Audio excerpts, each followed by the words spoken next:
திருச்சிற்றம்பலம். 50வது நாயனார். முனையடுவார் நாயனார் புராணம். அறை கொண்ட வேல் நம்பி முனையடுவார் கடியேன் ஆரூரன் ஆரூரில் அம்மானு காலே என்று சுந்தரமூர்த்தி சுவாமிகள் தனது திருத்தொண்டர்களில் கூறுகிறார். சோழ நாட்டிலே திருநீடூர் என்ற ஊரில் வேளாண் குலத்தில் பிறந்தவர்தான் முனையடுவார் ஆவார். மன்னர்கள் இடையே ஏற்படும் போரில் தோற்றவர்கள் முனையடுவார் உதவியை வேண்டி வந்து அவருடைய தயவால் போரில் வெற்றி பெறுவார்கள். அதற்கு பிரதி உபகாரமாக பெரிய நிதியை கொடுப்பார்கள். அந்த பொருளை கொண்டு சிவன் அடியார்களுக்கு திருத்தொண்டு செய்து வந்தார் முனையடுவார்.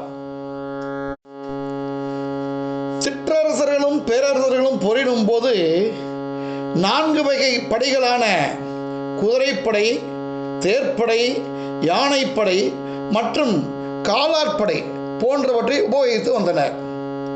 இந்த படைகள் அனைத்தும் தனித்தனியாக சேகரிக்கப்படாமல் சில மரக்குடியார்களிடமிருந்து பெறப்பட்டது. இதே அடிப்படையில் தான் முனையடுவார் தொழிலும் இருந்ததாக அறிய முடிகிறது. போரில் தோற்ற மன்னர்கள் இவருடைய உதவியை வேண்டி வந்தபொழுது உதவிக்குரிய தொகையை பெற்றுக்கொண்டு அந்த தோற்றவனுக்காக சென்று போரிடுவார் முனையடுவார். இவ்வாறு கூறுவதால் ஒரே மன்னனுக்கு உதவியாக முனையடுவார் படை இருந்தது என்று கூற முடியாது. ஒரு முறை வென்றவன் மறுமுறை தோற்கலாம், இது மாறியும் வரலாம். எனவே முனையடுவாருடைய உதவி நாட்டுக்காக போராடும் உயர்ந்த குறிக்கோளை பெறலாம். தேவையானவர்களுக்கு உதவும் தாம் கேட்கின்ற பொருளை தருபவர்களுக்கு உதவும் அடிப்படையில் அமைந்தது என்பதை காண்கிறோம்.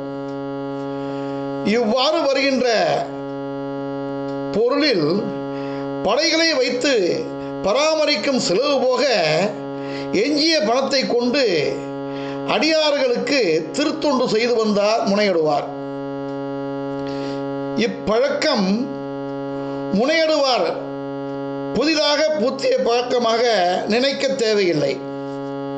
சங்க காலத்தில் கூட தேவையான மன்னவர்களுக்கு கூலிப்படை உதவும் சிற்றரசர்களும் பெரு வீரர்களும் இருந்ததை அறிய முடிகிறது. இவ்வாறு படைகளை கொண்டு போரிட்டு அதற்கு ஈடாக பொருளை பெற்ற முனையடுவார் அந்த பொருளை சிவன் அடியார்களுக்கு செலவு செய்தார். இவ்வளவு சிறப்புடைய முனையடுவார் நாயனாரின் வரலாறு அறிந்து வாழ்வில் அனைத்து நலன்களும் பெறுவோம். திருச்சிற்றம்பலம்.